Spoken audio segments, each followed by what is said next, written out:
1864년에 덴마크라는 나라는 독일과 전쟁을 하였고 결국 전쟁에서 지게 됩니다. 그래서 홀슈타인이라고 하는 그 엄청난 곡창지대를 다 빼앗기고 이제 그들은 유틀란트 반도라고 하는 황무지로 쫓겨가서 살게 되었어요. 이 전쟁통에 건장한 남자들은 다 죽고 어린아이와 노인들만 남았습니다. 여성들은 국경지대에 나와가지고 대부분의 여성들이 자신의 몸을 팔아서 얻어들인 수익으로 가족들이 건건히 생명을 유지하는 그런 절망의 나라가 되었습니다. 이때 이 나라를 살리겠다고 나선 한 분이 있는데 그룬트비 목사님이라는 분입니다. 여러분, 세상이 시끄럽고 세상이 살기가 어려우면 그리스도인은 세상이 시끄럽다, 세상이 살기가 너무 힘들다, 이런 사실만 직시하고 말하는 사람은 제대로 된 그리스도인이 아니에요. 제대로 된 그리스도인은 말없이 이 어려운 세상, 예수와 함께 내가 살려야 된다 하고 분연히 일어나는 줄로 믿습니다. 그래서 오늘 우리 시대가 어렵다면 진짜 예수 믿는 새벽교회 성도들은 어렵다라는 현실을 말하는 사람이기보다는 이 현실을 타파하기 위해서 주님과 함께 벌떡 일어날 수 있기를 축원합니다. 이 그룬트비 목사님은요, 삼의 운동이라고 하는 하나님 사랑, 이웃 사랑, 자연 사랑이라고 하는 이 세 가지 사랑 실천 운동을 전개합니다. 그래서 그 황무지였던 유틀란트 반도를 개척하고 개간하고 열심히 일을 했습니다. 그리고 이 북극해에서 불어오는 그 찬바람을 막기 위해서 방풍林도 열심히 심었어요. 또 전국 각지에다가 기숙학교를 세워서 어린 청소년들을 교육하곤 했었습니다. 결국 그 결과로 지금 덴마크는 세계에서 지식인 농업인은 반드시 덴마크를 유학을 해야 될 정도로 농업 최강 부국이 되어 있습니다. 그룬트비 목사, 그리스도인, 제대로 된 그리스도인 한 사람의 영향을 통해서, 그분의 헌신을 통해서 덴마크라는 나라는 절망의 구덩이를 벗어나 세계의 희망을 심는 나라가 되어 있습니다. 사도행전 27장에 보면 로마로 향해 가는 그 당시 최고의 큰 여객선 알렉산드리아호에 대한 얘기를 하고 있습니다. 거기에는 일생의 큰 꿈을 걸고 로마로 가는 사람들, 또 로마로 귀국하는 귀대하는 이 로마 친위대들, 그리고 배 선원들, 거기다가 죄수 한 사람이 타고 있었습니다. 근데 항해 중에 큰 태풍을 만나게 되어서 배가 거의 파선을 하게 되었습니다. 14일째 표류를 하고 갈 바를 잃고 있었는데 사람들은 모두 다 이제 죽었다라고만 생각을 하고 있었어요. 그런데 거기에 죄수로 있었던 바울 한 사람은 생각이 달랐습니다. 이런 생각을 했죠. 하나님께서 나를 로마의 가이사 황제에게 복음을 전하라고 하셨는데 내가 그 사명에 순명하여서 스스로 죄수가 되기까지 해서 이 배를 탔는데 이 배가 무너지게 되고 내가 빠져 죽는다면 하나님의 뜻은 이루어지지 않는 것이다. 나 여태까지 예수 믿으면서 하나님의 뜻이 이루어지지 않는다고 단 한 번도 생각해 본 적이 없으니 이 배는 비록 파손했으나 아무도 죽지 않을 것이다. 이런 믿음이 생겼어요. 그래서 두려움에 떠는 그 275명의 승객들과 선원들에게 안심해라, 걱정하지 마라, 우리는 다 살아서 로마로 갈 것이다 라고 안정을 시킵니다. 이게 그리스도인이에요.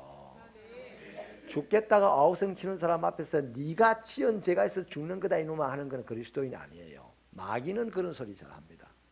그리스도인은 죽겠다는 사람에게 하나님의 뜻을 전할 수 있는 사람이 그리스도인이죠.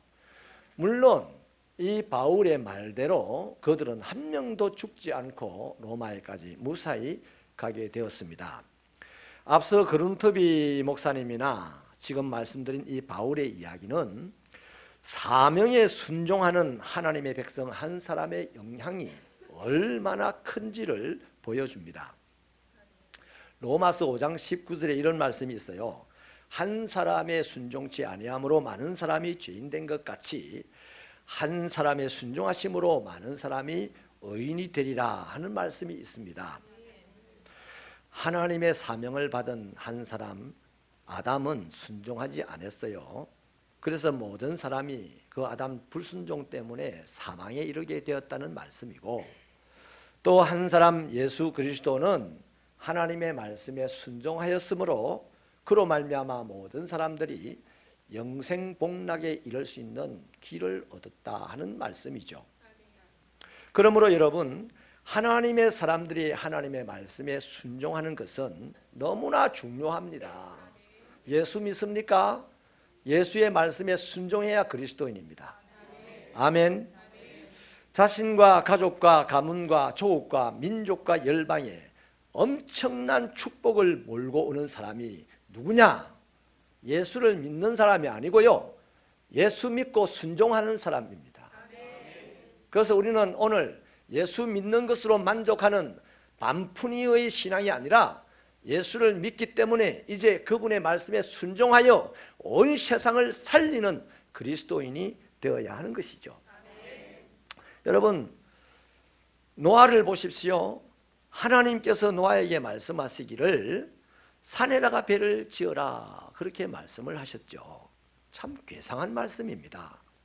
배를 지어도 바닷가에 지어야 되고, 또 배를 지어도 배가 필요한 곳에 지어야 되는데 하나님은 노아에게 산에다가 배를 지으라고 하니 이건 말도 안 되는 얘기죠.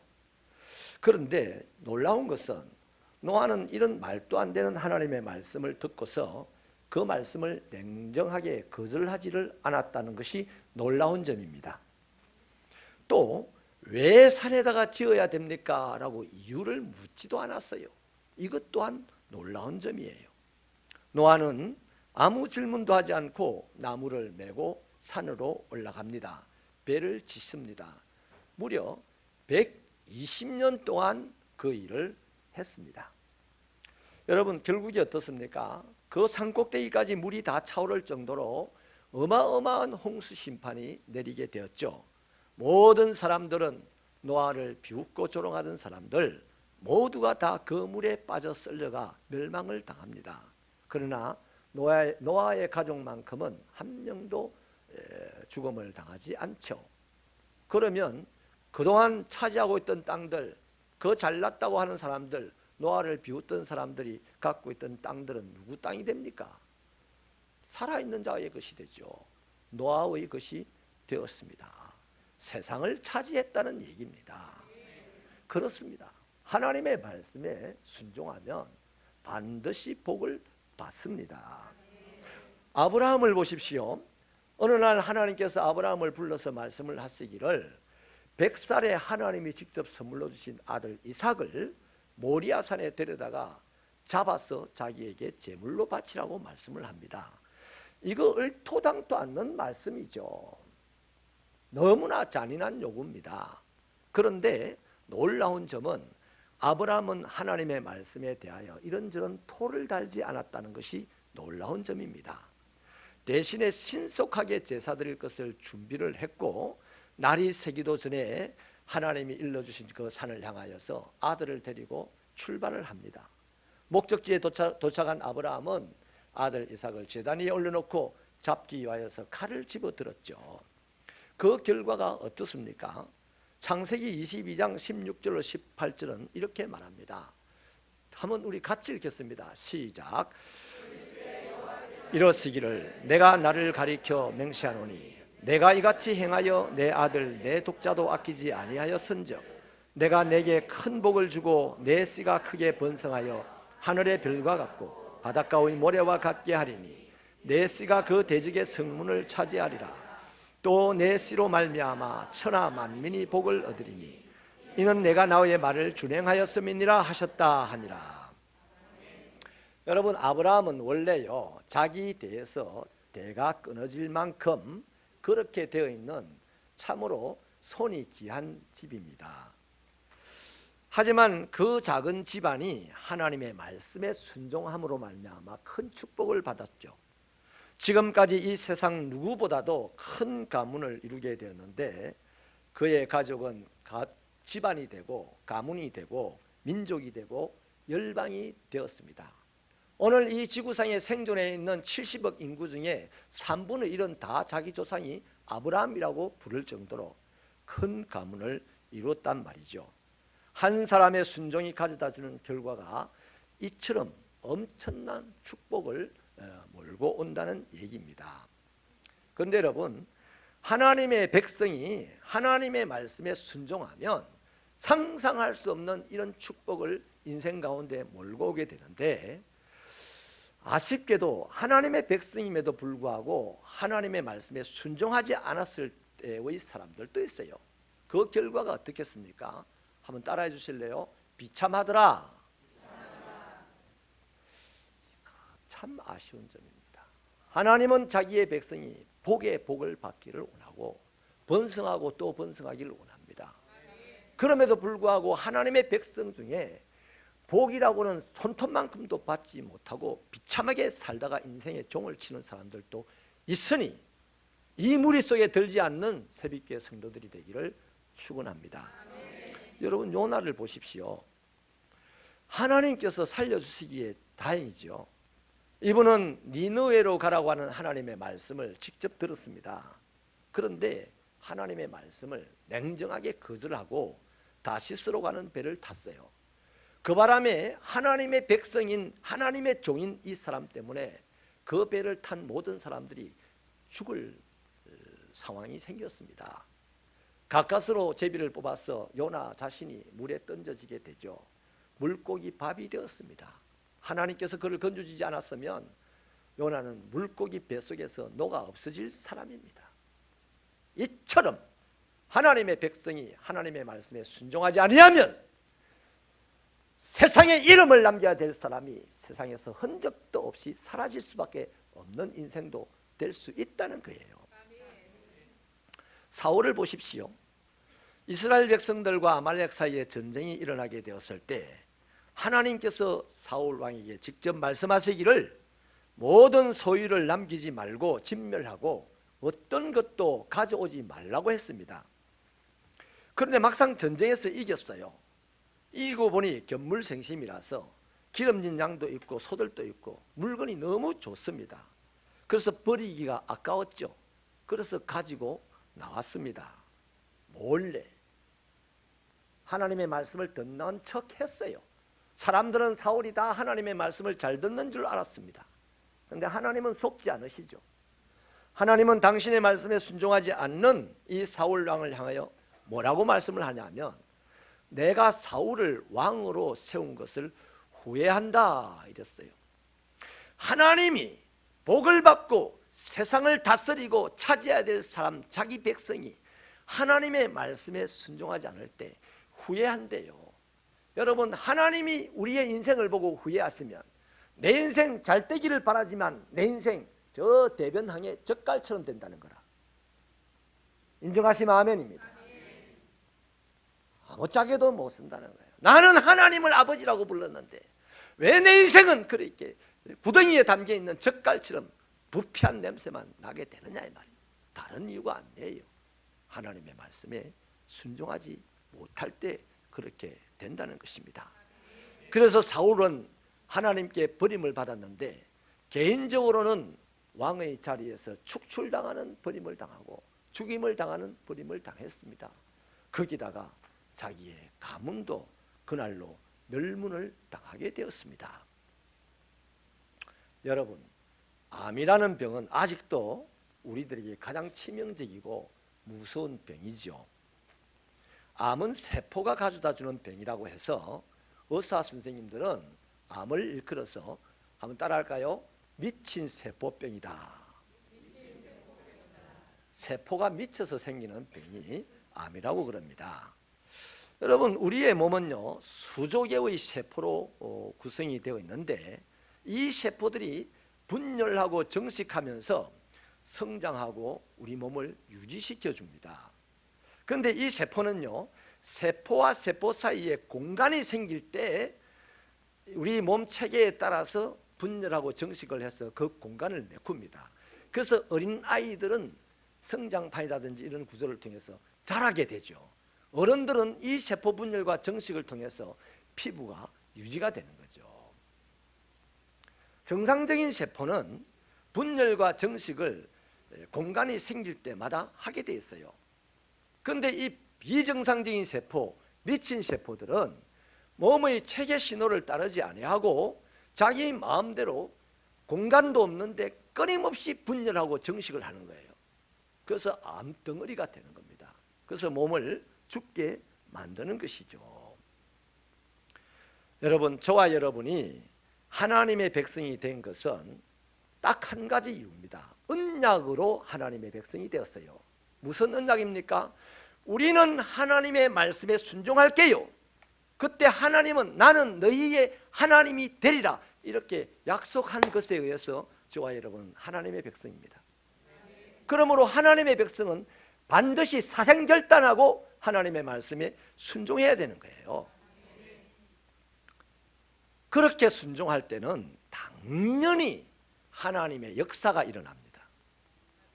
그런데 그렇게 순종하지 않으면, 약속을 해놓고 그렇게 순종하지 않으면 당연히 하나님의 역사가 떠나고 그 자리가 하나님이 후회하는 자리가 돼요. 그러면 그 사람의 인생은 젖을 낳는 거야.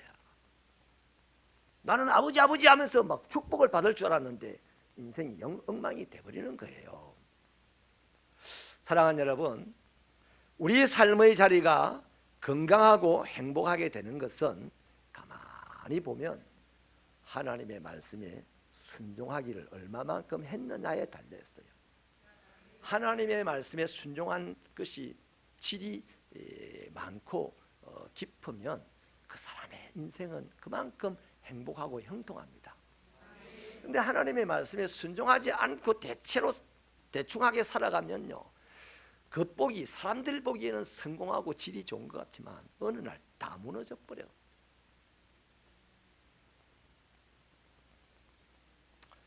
여러분, 저와 여러분이 하나님의 백성이므로 하나님의 말씀에 순종하겠다는 것에 인생을 거시기 바랍니다. 그래서 순종하는 자리마다 내가 살고 내 자녀가 살고 내 이웃이 살고, 그래서 하나님의 나라에 유익한 하나님의 백성이 되고 세상을 행복하게 만드는 하나님의 백성이 되어야 되지 않겠습니까? 예수가 십자가에서 피 뿌리고 죽어주시고 우리를 살려내신 그렇게 고귀한 인생이라면 그래야 되는 겁니다. 그런데요, 하나님의 말씀에 순종한다는 것은 말로만 되는 건 아니에요. 우리가 아멘 하고 간다고 되는 거 아닙니다. 아멘은 말씀이 깨달아졌다는 얘기죠. 하나님의 말씀에 순종하면요, 반드시 고통과 아픔이 따라옵니다. 여러분, 예수를 믿으면 반드시 좋아지나요? 나중에 결과는 좋아져요. 그런데 예수를 믿는 순간부터 예수를 따라가야 돼.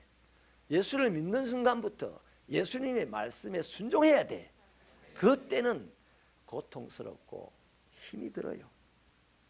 아브라함이 외아들 이삭을 하나님께서 바치라는 이 말씀을 듣고 순종하고 가는 그 걸음이, 3일 동안 가는 걸음이 룰루랄라 하고 걸어가는 걸음이었습니까? 심장을 도려내는 아픔이 있었을 것이고 차라리 대신 내가 죽어주고 싶다는 마음이 있을 정도로 고통스러운 걸음이었을 겁니다. 그러나 그 고통과 아픔을 무시하고 나와 하나님의 관계를 유지하기 위하여 하나님의 말씀에 순종하였더니 하나님은 기쁨의 복을 주신 거다 이 말이에요. 여러분, 노아가 120년 동안을 거꾸로 나무를 짊어지고 산에 올라가서 사람들의 조롱을 받으면서 미쳤다는 소리를 들으면서 배를 짓는다는 것이 기분 좋은 일입니까? 소풍 가듯 할 일입니까? 괴로운 일이에요. 아픈 일이에요. 수치스럽고 부끄러운 일입니다. 그러나 노아는 그 힘든 일을 했어요. 예수님은 십자가를 짊어지고 골고다로 올라가는 그 일이, 십자가에서 못 박혀서 조롱당하고 죽는 일이 뭐 재밌는 일입니까? 못할 일입니다.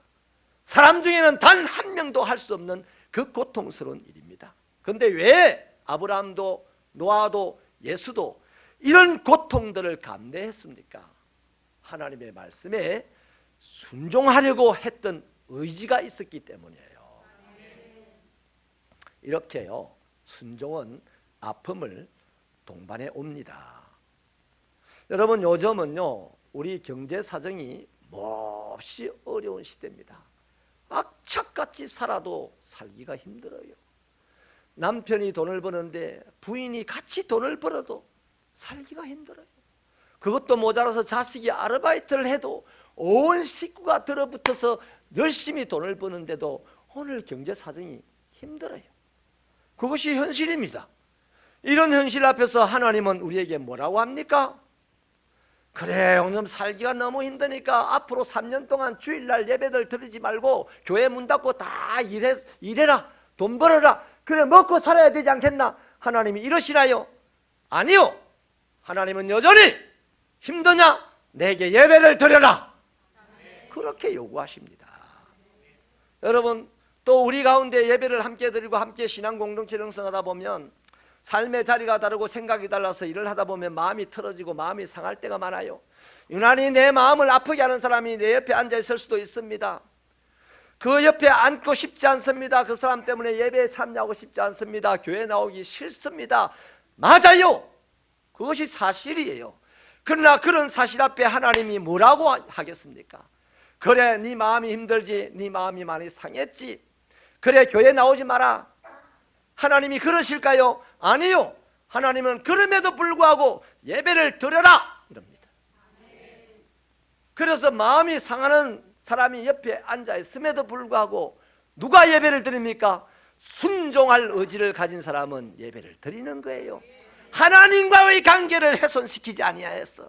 나 이 사람에게 마음이 상했지만, 나 이 사람 때문에 멸시를 받지만 나는 하나님과의 관계를 상하지 않게 하겠다는 의지가 있어서 오늘 또 순종하는 겁니다.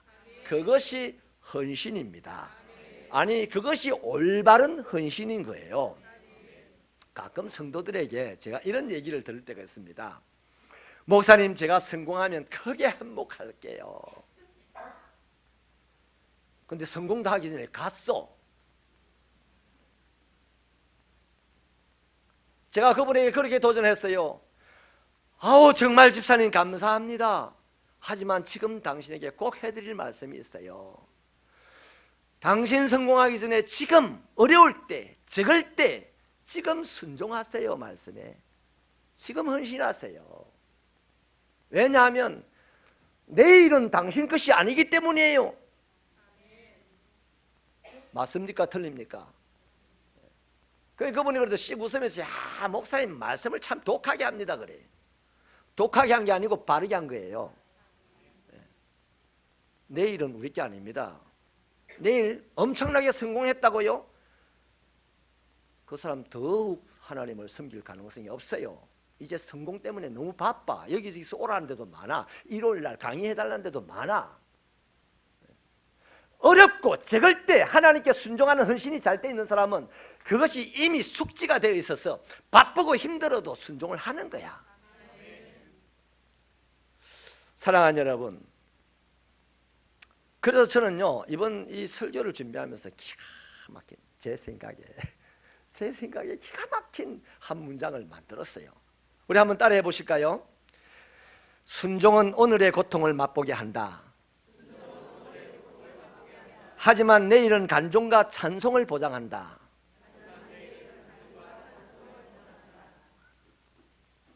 이게 순종입니다. 오늘 내가 뭔가 내가 바라는 모든 것을 이룰 것이다 생각하면 순종이 안 돼요. 오늘 순종하면 힘들고 피곤하고 부끄러워요. 그러나 내일 반드시 찬송할 것이 있게 되고 간증할 것이 있게 되는 것이 바로 오늘의 순종이라는 겁니다. 사랑하는 성도 여러분, 순종을 함으로 말미암아 축복을 받는다는 사실을 믿으십니까? 예수 믿으면 받는 축복은 천국 복입니다. 순종하면 받는 축복은 이 땅에 살아가는 동안 복입니다. 그러면 어려워도 순종하세요. 마음이 상해도 순종하세요.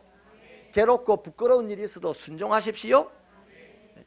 반드시 대단한 축복은 그만한 고통을 순종의 자리에서 요구하는 거예요. 아브라함은 독생자 이삭을 데리고 모리아산으로 갈 때 어마어마한 고통이 있었습니다. 그 고통이 무서워서 순종을 포기하지 아니하고 고통을 받으며 기꺼이 순종했고, 그래서 끝까지 하나님의 기쁨이 되고 하나님의 친구라는 칭호를 얻게 되고 온 세상 인구의 3분의 1이 할아버지라고 하는 그런 소리를 듣는 축복의 주인공이 되었습니다.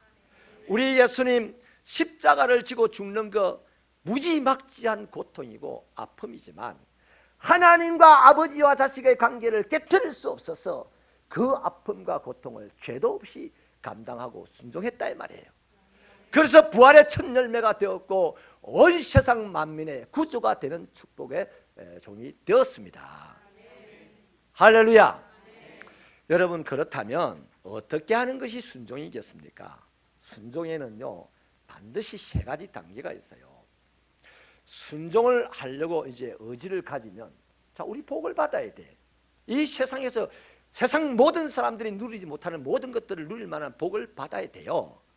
그러기 위해서 순종할 만한 의지가 생겼습니다. 순종할 만한 의지가 생긴 사람에는 세 가지 반드시 단계적 특징이 나타나요. 첫째 특징은요, 듣는 단계의 특징을 가지게 됩니다. 하나님의 말씀을 들어야 해요. 순종할 의지가 있으면 하나님의 말씀을 주의 깊게 들어야 합니다. 왜냐하면 순종의 축복은 하나님의 말씀을 듣는 데서부터 시작되기 때문입니다. 여러분, 하나님의 말씀이 뭡니까? 하나님을 믿는 사람들의 행동 근거요, 행동 지침이지 않습니까? 순종이 제사보다 낫다고 외쳤던 사울의 행동은 어디에서 근거를 합니까? 사무엘이 순종이 제사보다 낫습니다 어느 날 갑자기 한 말이 아니에요. 이 사람은 체험적인 사람입니다.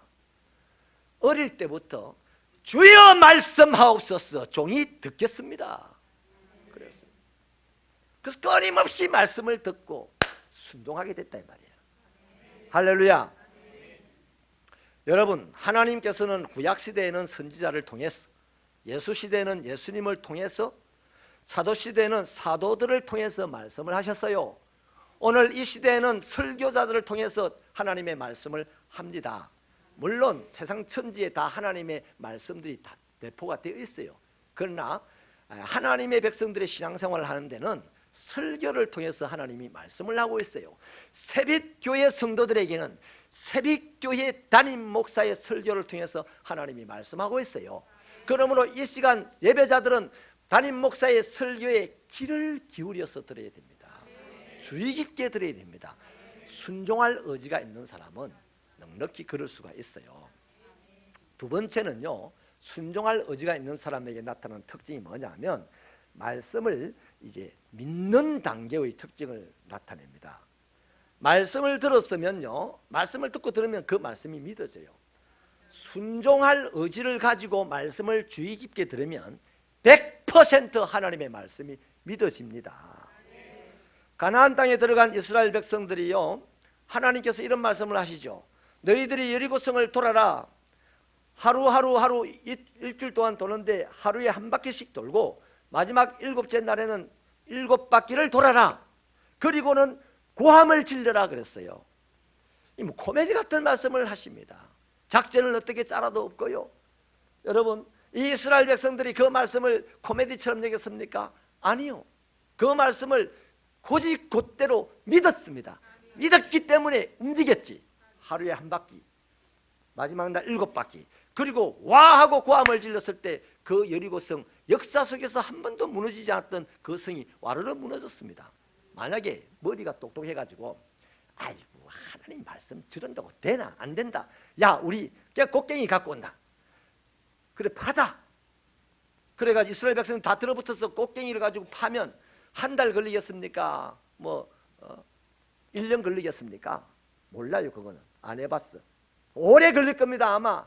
아니, 오래 걸리기도 전에 다 화살에 맞아 죽을 거예요. 그런데 코미디 같은 하나님의 말씀을 곧대로 듣고 그 말씀을 믿어서 움직였더니 성이 와르르 무너졌어요. 여러분, 요셉이가 말이죠, 총리가 되고 싶고 만 사람에게 절을 받는 사람이 되고 싶어서 외국어 고등학교를 갔습니까? 서울대학을 갔습니까? 당시에 유학을 갔습니까? 박사학위를 수십 개를 받았습니까? 그런 마음으로 살았다면 하나님의 백성이 30년, 40년 걸려도 안 될 거예요. 오늘 박사학위를 받으려면 최소한 40살이 돼야 박사학위를 받아.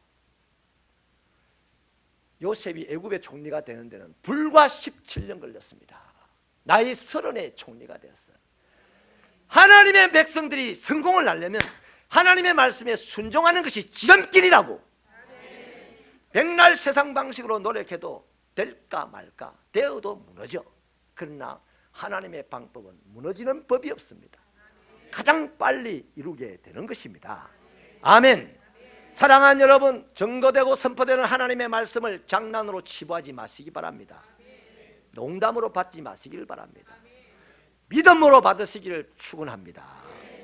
세 번째로요, 말씀에 순종하겠다는 의지를 가진 사람이 나타나는 특징은 행하는 단계를 보여요. 말씀을 듣고 믿어지면 무조건 행동합니다. 액션을 취하게 되어 있어요. 야고보 사도가 행함이 없는 믿음은 죽은 믿음이라 했습니다. 여러분, 저와 여러분이 다 압니다. 내 믿음이 진짜 믿음인지 가짜 믿음인지 다 알아요. 그냥 살짝 덮어놓고 지금 사는 거죠. 진짜 믿음 되기를 바랍니다. 정금 같은 믿음이 되기를 바랍니다. 살아있는 믿음이 되기를 바랍니다. 하나님이 역사하는 믿음이 되기를 바랍니다. 그 믿음은 말씀대로 움직이는 사람의 믿음이 살아있는 믿음이에요. 여러분, 신학적인 얘기입니다. 신학적으로 본다면 예수 믿으면 천국 갑니다. 그런데 천국 예수 믿는 순간에 다 갔나요? 우리 예수 믿는데 아직 안 갔잖아요. 아직 이 땅에서의 삶이 필요해요. 그래서 이 땅에서 천국 가기 전에 예수 믿는 사람이 어떻게 살아야 된다? 축복받으며 살아야 돼. 생육하고 번성하고 땅에 충만하고 땅에 있는 것들을 정복하고 다스리면서 살아야 돼. 그럴 수 있는 유일한 방법은 하나님의 말씀에 순종하는 것입니다. 아멘이십니까? 여러분, 이 땅에서 축복과 기적을 경험한다는 것은 하나님의 말씀에 순종하는 거 아니고는 없어요. 하나님의 말씀에 순종하지 않고 내가 축복을 경험했습니까? 기적을 경험했습니까? 빨리 하나님께로 돌아오세요. 금방 망합니다. 금방 무너지게 돼 있어요. 아멘. 여러분, 베드로를 보세요. 예수님의 말씀을 들었습니다. 믿음이 생겼습니다. 그리고 행했죠. 베드로가 말씀대로 행한 것이 뭡니까? 주의 말씀을 의지하여 그물을 깊은 곳에 내렸더니, 그게 행함입니다. 말씀을 들었어요. 말씀이 믿어졌어요. 그리고 말씀대로 행했어요. 2배의 고기를 가득 채우는 축복을 받았고, 그것으로 그 동네에 유지되는 은혜도 누리게 되지 않았습니까? 말씀을 마치겠습니다. 오늘 이 본문은 하나님의 말씀에 순종하는 자에게 주시는 축복을 언급하고 있어요. 우리 1절을 수고하셨지만 힘차게 한 번 더 읽어주십시오. 시작.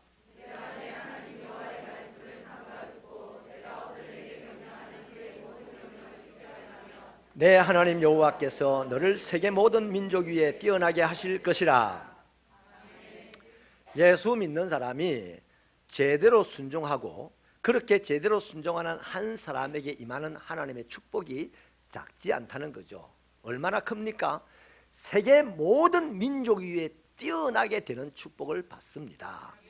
그런데 하나님께서요, 이 말씀을 하시면서, 약속을 하시면서 그냥 끝내는 게 아니에요. 구구절절 이제 세세하게 축복을 이야기하는데, 너는 내 말에 순종하면 세계에서 뛰어난 인물이 될 것이다 라고 말씀을 해놓고 순종하는 사람에게 뭐라고 복을 주시냐면, 성읍에서도 복을 받고 들에서도 복을 받고 토지에서 나는 것들에게도 복을 받고 각종 짐승들의 새끼들에게서도 복을 받고 먹을 음식을 통해서도 복을 받고 들어갈 때도 복을 받고 나갈 때도 복을 받고요. 오늘 한국 땅에 인앤아웃이라는 커피 체인점이 미국에서 들어왔습니다. 이건 말이죠, 미국에서는 스타벅스를 능가하는 대단한 커피숍입니다. 지금도 서울에 인앤아웃에 들어가려면 줄을 서서 한참 처음 생길 때는 3시간인가 기다려서 들어갔다 하더라고요. 바로 들어가도 복을 받고 나가도 복을 받는 거기에 착안해서 사업을 하는 사람들입니다. 여러분, 하나님께서는 그냥 네가 내 말에 순종하면 어느 날 세계에서 뛰어난 인물이 되게 해주겠다가 아니에요. 그렇게 말하는 사람은 다 점쟁이에요. 하나님은 오늘도 한 걸음 내일도 한 걸음 이곳에서도 복을 저곳에서도 복을, 내 손에도 복을, 내 눈에도 복을, 내 입에도 복을, 내 심장에도 복을, 내 다리에도 복을, 내 집에도 복을, 내 삶에 관계되는 모든 것들이 세시하게 복을 준답니다. 그래서 그것이 한 단계 한 단계 지나쳐서 어느 날 세계에서 뛰어난 인물이 되게 해주신다는 거예요. 그럼 뭘 말하는 겁니까? 삶의 구석구석에서 당신의 말씀에 순종하라는 얘기죠. 하나님의 말씀에 순종하는 것이야말로 우리 육체로 살아가는 이 땅에서 축복의 문을 여는 열쇠입니다. 그렇기 때문에 여러분, 뼈를 깎는 아픔이 있어도 자신을 포기하는 고통을 감수할지라도 축복을 받으시는 분들이 되셔야 되지 않겠습니까? 순종해야죠. 순종해야죠. 저는 우리 교회 성도들에게 이런 기적의 축복이 넘쳐나기를 매일 기도합니다. 비결은 하나님 말씀에 순종할 때.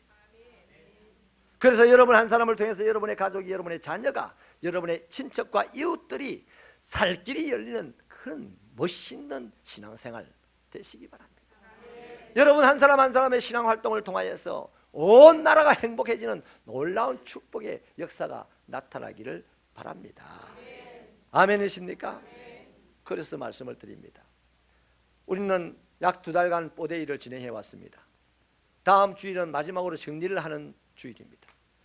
오늘 한 주간은 월요일, 화요일, 수요일, 월요일, 화요일, 목요일, 금요일 이 4일을 이 영혼들을 위해서 기도하는 시간을 가지려고 합니다. 교구장님들이 인도를 할 것이고 중보기도부장님이 인도를 할 것이고 목회자가 인도를 할 것입니다. 이 기도에 참여해서 하나님이 그토록 찾으시는 잃어버린 영혼을 위하여 기도해 주시는 한 주간 저녁이 되시기를 주의 이름으로 요청합니다. 기도하시겠습니다.